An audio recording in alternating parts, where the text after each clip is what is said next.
Yan, si Papa OG po nagayak. Kakaunin ng boss niya.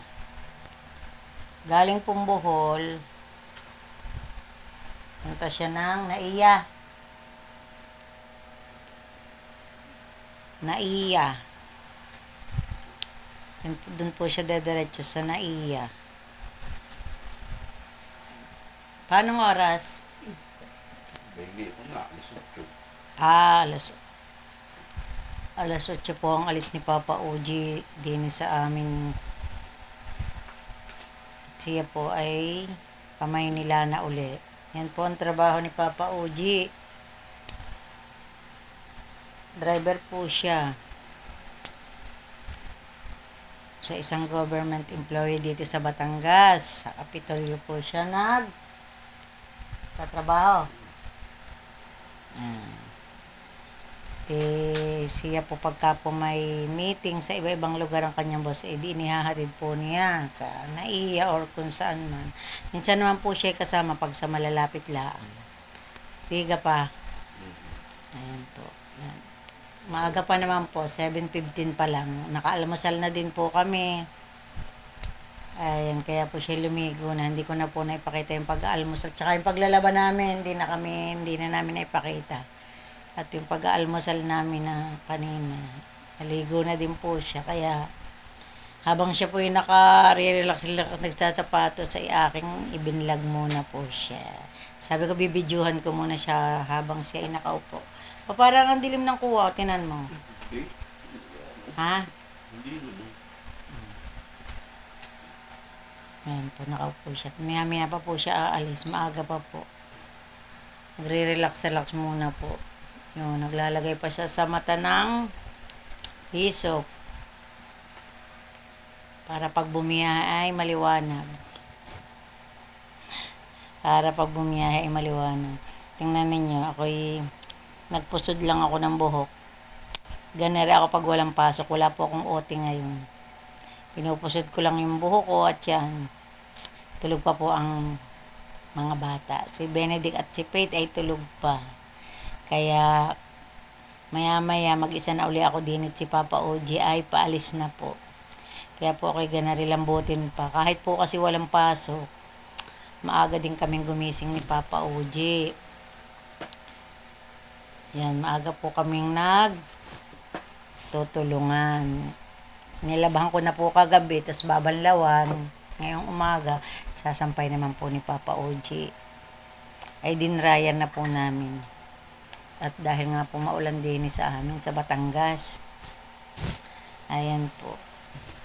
Ay, hindi ko na po na i-video kanina at hanggang pandalas na. Ayan, lambutin pa po. Inaantok pa po ako. Maya-maya po ako pagka nakapag-imis-imis pa ng kaunti at naipagluto ng almusal ang mga bata. Ay di. Ako tutulog muna po. Tutulog muna po at antok na antok. May kanin na naman po akong niluto, ay di madali na naman po magprito-prito. O kaya si Benedict na po si Faith paggising nila. At dahil nga po, kaya na naman nila yun.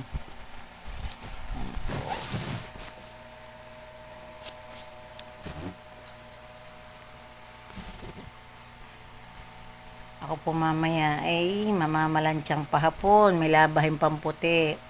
Pag inalabhan ko at na-dryer ko mamayang pahapon, ay di akin pong paplansyahin. Kung may tuyo, baka po mamayang pahapon ako magmalansya. Pero kung wala, ay di mamaya. Bukas po ng umaga. Bukas po ng pahapon. Ay, nakakalito po naman. Nagkakabulbul na naman. Antok pa ang Ate Pels. Antok pa. Panakita mo kayong panyo mo doon? Pinaganda ko na po ng panyo si Papa OG. Nang huwag makalimutan. Sombrero mo pa.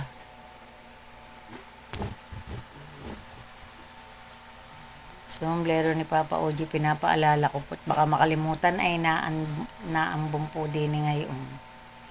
Minsan po'y mahina, minsan malakas ang ulan. Kaya dapat may payong at saka po sombrerong dala. Dahil malayo nga pong pupuntahan pa Maynila. Eh pag po nababa ng sasakyan, kailangan may pandong sa ulo. Mahirap po magkasakit. Tiga po.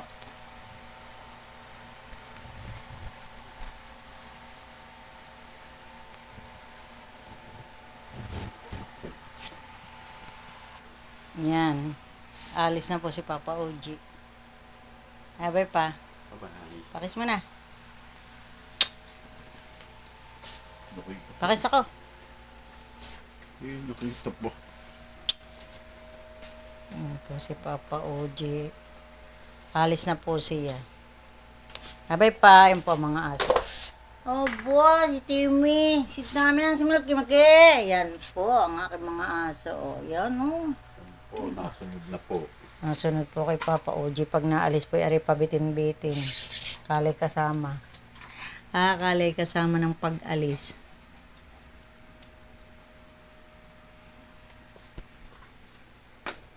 Bukas na kayong gate pa. Buksan mo gate.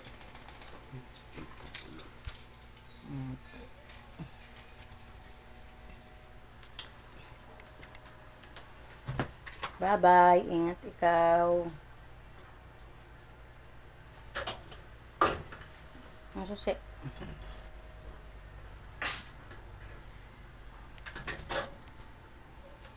Bye-bye. Bye-bye. Ingat pa. Bye-bye. Oo.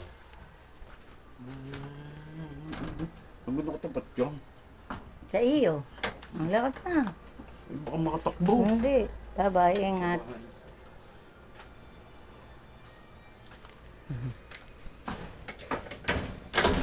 Bye-bye po. God bless.